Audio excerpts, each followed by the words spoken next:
बिस्मिल्लाहिर्रहमानिर्रहीम। अस्सलाम वालेकुम अज़ीज़ तलबा, मैं आपका teacher Mohammad Zaman Jamali, FG model public school second shift vacant.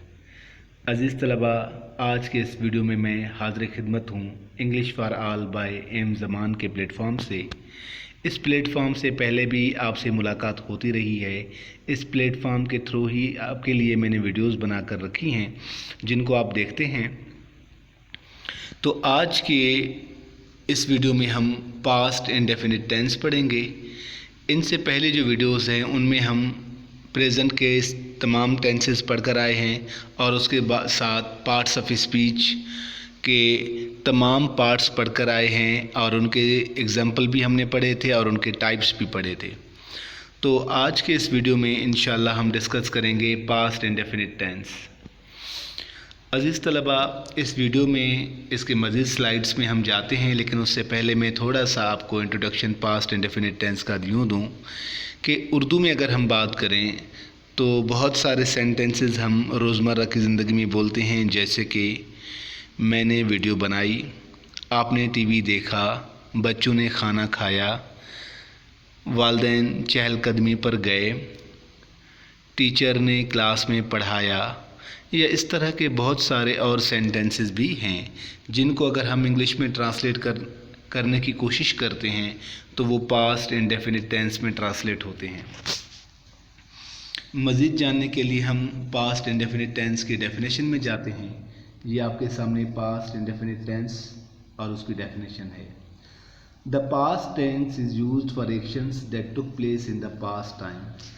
Past tense जो हम इस्तेमाल करते हैं या पास्ट इंडेफिनिट टेंस, वो हमेशा हम गुज़रे हुए ज़माने के लिए इस्तेमाल करते हैं। कोई काम था जो पिछले वक्त में हुआ था, जो गुज़रे हुए टाइम में हुआ है, उसके लिए हम इस्तेमाल करते हैं। But no definite time is given. लेकिन किसी मखसूस वक्त की हम बात नहीं करते। हम ये नहीं कहते कि ये थोड़ी देर पहले काम हुआ है या बहुत ज़्यादा पहले हुआ है या दरमियाने अरसे में हुआ है, तो हम कोई मखसूस टाइम की इसमें बात नहीं करते। सिर्फ हम गुज़रे हुए ज़माने में जो काम हुआ है उसकी बात करते हैं। This tense does not indicate whether the action was complete और इनकम्प्लीट। पास्ट इंडेफिनिट टेंस में ये भी हमें नहीं पता लगता कि जिस काम का हम जिक्र कर रहे हैं आया कि वो कंप्लीट हुआ भी था या नहीं हुआ था। बस इसमें सिर्फ ये पता चलता है कि कोई काम हुआ और गुज़रे हुए वक्त में हुआ। आगे चलते हैं मज़ीद इसे जानने के लिए। यहाँ आप पास्ट इंडेफिनिट टेंस के सेंटेंस स्ट्रक्चर को समझ सकते हैं। सबसे पहले सब्जेक्ट आता है। आपको पता है कि सब्जेक्ट क्या है? काम करने वाला। He, she, it, I, we, you, they, ये वाले अल्फाज जो हैं वो सब्जेक्ट हैं।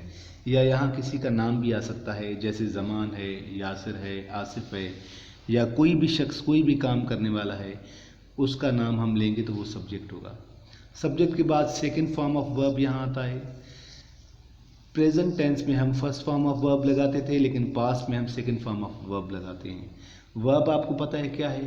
कोई भी काम है, कोई भी एक्शन है, जैसे टॉक बात करना, स्पीक बात करना, रन दौड़ना, राइट लिखना, सेंड भेजना, स्मेल सूंघना, ये जो अल्फाज हैं ये क्या हैं? ये सारे रीड पढ़ना, ये सारे अल्फाज वर्ब हैं, लेकिन इनका सेकंड फॉर्म यहाँ इस्तेमाल होगा। जैसे ईट का फर्स्ट फॉर्म है, फर्स्ट फॉर्म ईट है जिसका मतलब खाना है, तो यहाँ एट आएगा।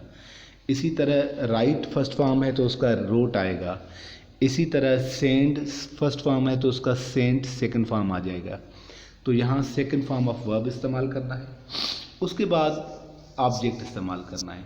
ऑब्जेक्ट आपको पता है कि जिस पर काम किया जाए उसे हम ऑब्जेक्ट कहते हैं। अगर ख़त लिखने का काम है, लिखने का काम है और ख़त पर हो रहा है तो हमारा लेटर ऑब्जेक्ट होगा।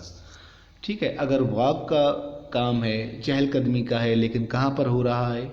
वो बागीचे में हो रहा है, तो दे वॉक्ड इन द गार्डन। तो गार्डन जो है, चहलकदमी का काम गार्डन पे हो रहा है, तो ऑब्जेक्ट हमारा गार्डन हो जाएगा। ऑब्जेक्ट का मतलब ये है कि कोई भी काम जिस चीज़ पर किया जाए उसे हम ऑब्जेक्ट कहते हैं। फिर से मैं वंस आपको बता दूं कि सब्जेक्ट का मतलब ये है कि काम करने वाला। Second form of verb, verb क्या है? जो खुद काम है। और जिस पर काम किया जाए उसे हम ऑब्जेक्ट कहते हैं। आगे चलते हैं। पास्ट इंडेफिनिट टेंस का एक सेंटेंस हम लेते हैं, ज़हीर रेड द न्यूज़पेपर। अब देखें, ज़हीर जो है फर्स्ट फॉर्म ऑफ वर्ब है, जबकि ज़हीर जो है वो सब्जेक्ट है। उसके बाद रीड जो है वो फर्स्ट फॉर्म ऑफ वर्ब होता है, लेकिन यहाँ पास्ट इंडेफिनिट टेंस है तो इस वजह से ये red second form of verb है। लेकिन यहाँ रीड जो लफ्ज़ है उसका फर्स्ट फॉर्म, सेकंड फॉर्म और थर्ड फॉर्म, इन तीनों फॉर्म्स के जो प्रोनाउंसिएशन है वो सेम होते हैं, स्पेलिंग भी सेम होते हैं। तो ज़हीर रीड द न्यूज़पेपर, और द न्यूज़पेपर जो है वो क्या है, ऑब्जेक्ट है। यहाँ आप देख सकते हैं कि ये न्यूज़पेपर ऑब्जेक्ट है, जबकि रीड वर्ब है, वर्ब का सेकंड फॉर्म है यहाँ पर, और ज़हीर जो है वो सब्जेक्ट है। ज़हीर काम करने वाला है। ज़हीर क्या काम करता है, पढ़ने का काम करता है। किस चीज़ को पढ़ रहा है, न्यूज़पेपर को पढ़ रहा है, तो ये न्यूज़पेपर ऑब्जेक्ट हो गया। ज़हीर सब्जेक्ट हो गया, जबकि रीड है वो सेकंड फॉर्म ऑफ वर्ब है। दोबारा बेटा मैं आपको बता दूं कि देखें, read RED, read first form में भी इसकी स्पेलिंग यही है, सेकंड फॉर्म में भी इसकी स्पेलिंग यही है, और थर्ड फॉर्म में भी इसकी स्पेलिंग यही है। तो रीड हर जगह पे रीड ही रहेगा। आगे चलते हैं। पास्ट इंडेफिनिट टेंस के फ़िलहाल हम असर्टिव सेंटेंसेस पढ़ते हैं, यानी मस्बत जो सेंटेंसेस हैं। असर्टिव सेंटेंसेस को हम पॉजिटिव सेंटेंस भी कहते हैं, और उसके साथ हम अफर्मेटिव सेंटेंसेस भी कहते हैं। अब देखिए, past indefinite tense is made by using second form of verb.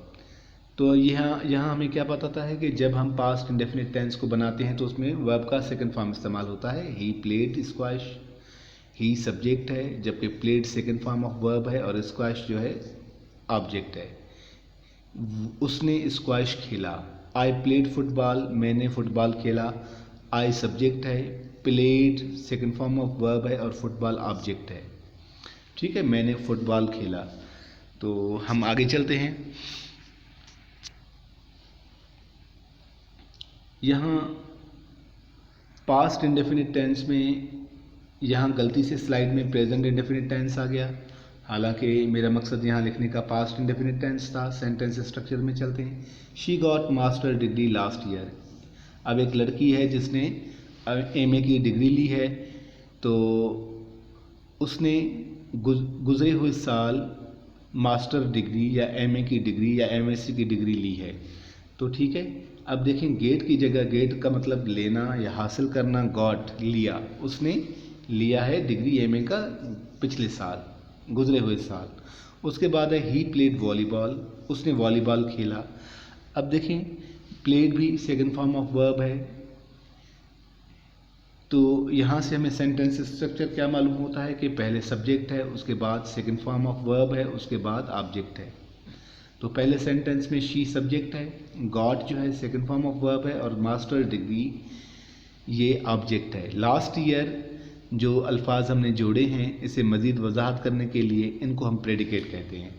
और ही प्लेड फुटबॉल में क्या है, ही सब्जेक्ट है, played second form of verb है, उसका फर्स्ट फॉर्म प्ले होता है, लेकिन पास्ट इंडेफिनिट टेंस में हमेशा हम सेकंड फॉर्म ऑफ वर्ब इस्तेमाल करते हैं। उसके बाद वॉलीबॉल ऑब्जेक्ट है।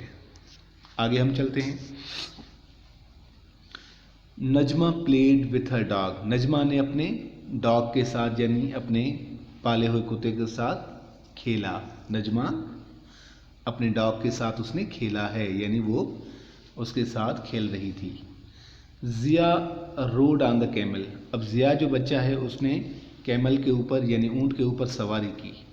नजमा ने अपने कुत्ते के साथ खेला और जिया ने ऊँट पर सवारी की। ये दो पास्ट की गुज़िश्ता वक्त की बात बताते हैं। यहाँ भी आप देख सकते हैं कि नजमा और जिया क्या हैं, ये दोनों सब्जेक्ट हैं। उसके बाद प्लेड और रोड, ये दोनों अल्फाज पास्ट ऑफ क्या कहते हैं कि इसमें ये वर्ब के सेकंड फॉर्म है। और उसके बाद विथ हर डॉग ये क्या है, ऑब्जेक्ट है। और ऑन द कैमल ये भी ऑब्जेक्ट है। आगे चलते हैं। ही प्लेड गिटार, उसने गिटार बजाया, ये भी आपके सामने है। अकरम वेंट फॉर ट्रेवलिंग, और अकरम सयाहत के लिए या सफ़र के लिए गया। अब देखें, ये भी दोनों चीज़ें हमें क्या बताती हैं, वही स्ट्रक्चर वही बात। उससे आगे चलते हैं हम। Past indefinite tense, past indefinite tense के यूजेजेस की बात होती है, जहाँ उसका इस्तेमाल कहाँ कहाँ होता है उसकी बात होती है। स्ट्रक्चर तो हम समझ गए। To talk about things happened in the past, ये वहाँ इस्तेमाल होता है जहाँ माजी में चीज़ें जो हुई हैं। एग्जाम्पल, आई सा अ लाइव टाइगर येस्टरडे, मैंने एक जिंदा टाइगर को या चीते को देखा था कल। We visited London last summer, हम गुजरे हुए समर में यानी गर्मियों की छुट्टियों में या गर्मियों में लंदन घूमे थे।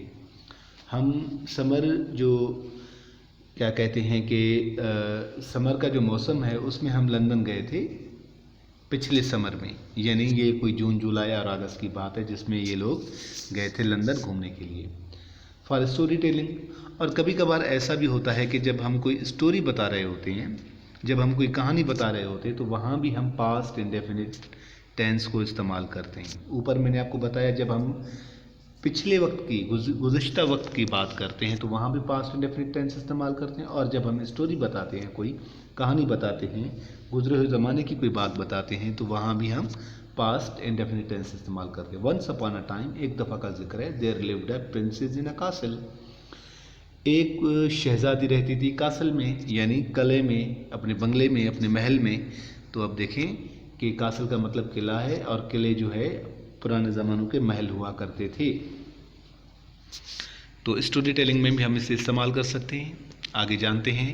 अब प्यारे बच्चों, मैं आपके लिए होम टास्क लाया हूँ। होम टास्क आपको पता है कि हर वीडियो के बाद मैं आपको होमवर्क देता हूँ ताकि आपको थोड़ा सा उस पर काम करना चाहिए। ना सिर्फ आपको वीडियो को देखें, उसे समझें, लेकिन आपकी काम की चीज़ तब होगी जब आप उसे अपने नीट कॉपी पे लिखेंगे, नीट जर्नल पे लिखेंगे, आप उसके सेंटेंसेस बनाएंगे। इसी वजह से मैं आपको होम टास्क देता हूँ। होम टास्क में क्या है, थोड़ा सा नोट फरमा लें आप लोग। Dear students, you are directed to write this material in your neat copy. सबसे पहली बात ये है कि ये जो सारी चीज़ मैंने आपको बताई है या इस वीडियो में मैंने आपको मटेरियल प्रोवाइड की है तो उसे आप अपने नीट कॉपीज़ पे लिखें। Second thing, make simple sentences of past indefinite tense.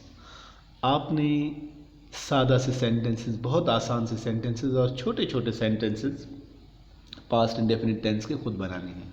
वो आप बनाएंगे, जो तरीका और स्ट्रक्चर आपके साथ मैंने डिस्कस किया है उसके मुताबिक बनाएंगे। Write at least 30 sentences of your own, कम अज़ कम 30 सेंटेंसेज आप अपने लिखेंगे। अब कम अज़ कम 30 सेंटेंसेज मैंने क्यों दिए?